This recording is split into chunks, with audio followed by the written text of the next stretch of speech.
Social મીડિયાનો ઉપયોગ કરવાથી બાળકોનો અભ્યાસ ખરાબ થઈ રહ્યો છે, જ્યારે જંક ફૂડ ખાવાથી તેનું સ્વાસ્થ્ય પણ ખરાબ થઈ રહ્યું છે. તો રાજકોટના લોકોનું શું કહેવું છે આ વિશે આવો સાંભળીએ.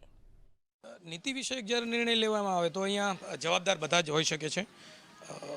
ઘણી બધી કંપનીઓ જે છે જે એડવર્ટાઇઝમેન્ટ આપે છે સાંજના સમયે જ્યારે બાળકો ટીવી જોતા હોય છે ત્યારે ડિજિટલ ડિટોક્સ જરૂરી છે, નિયંત્રણ જરૂરી છે.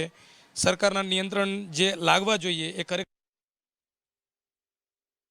નથી. એટલે જે પણ જંક ફૂડને રિલેટેડ નિયમો આવે છે, માનો કે ક્યાંય કોઈ ડુપ્લિકેટ વસ્તુઓ પકડાય છે તો એના માટેને જે કાયદાઓ હોવા જોઈએ, કાયદાઓ થોડાક સ્ટ્રોંગ થવા જોઈએ અને એડવર્ટાઇઝમેન્ટ પર પણ થોડીક રોક લાગવી જોઈએ એવું મારું માનવું છે.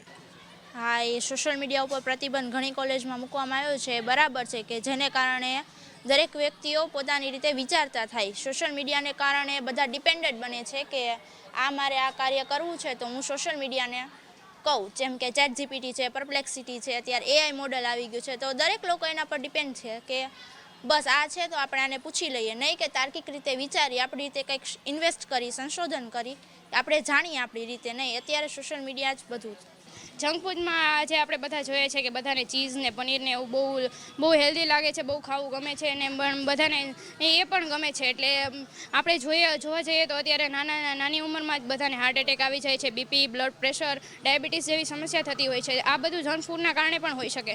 જો આપણે ઘરે રહીએ, ઘરનું હેલ્ધી ખાઈએ, શાકભાજી, લીલા શાકભાજી બને એટલા ખાઈએ, ફળો ખાવા જોઈએ અને જેટલું આપણે ચીઝ, બર્ગર ને એના ઉપર કરીએ છીએ, આજે જોવા જઈએ તો આ પ્રૂફ થયેલું છે સાયન્ટિફિકલી કે 90%નું ચીઝ, બર્ગર જે બધું આવે છે એ બધું જ રાસાયણિક તત્વો એમાં બહુ વધારે હોય છે, જે આપણા શરીરને બહુ ખૂબ જ નુકસાન કરે છે. તો આપણે જો આપણું શરીર તંદુરસ્ત રાખવું હોય તો આપણે એને શાકભાજી, ફળો, લીલા શાકભાજી એવું બધું ખાતું રહેવું જોઈએ. અત્યારના પ્રમાણે જોઈએ તો બાળકોને હેલ્ધી ફૂડ છે જરા પણ પસંદ નથી પડતું, જે બહુ ખોટું છે. એ લોકો જેમ મોબાઈલનો યુઝ કરે છે, વારંવાર એમાં એડવર્ટિઝમેન્ટ આવતી હોય છે. સારા ફૂડ બ્લોગર્સ જે છે એ જંક ફૂડને વધારે ને વધારે પ્રમોટ કરવા માટે થઈને, બિઝનેસ વધારવા માટે થઈને જે કંઈ પણ કરે છે એના લીધે બાળકો જે છે હેલ્ધી ફૂડ, ન્યુટ્રિશન ફૂડથી દૂર જતા રહે છે, જે એમની ગટ હેલ્થ માટે, એમના મેન્ટલ સ્ટેટસ માટે થઈને, ઓબેસિટી માટે તો ખાસ જવાબદાર છે, રાઈટ. તો આ બધું જે છે આપણે ટાળવું જોઈએ. આના માટે થઈને માતા પિતાએ ખાસ થોડું રિસ્ટ્રિક્શન્સ રાખવા જોઈએ કે બહુ લિમિટેડ જંક ફૂડ ન જ આપવા, અને કદાચ આપવા પડે તો બહુ લિમિટમાં કરવું પડે છે.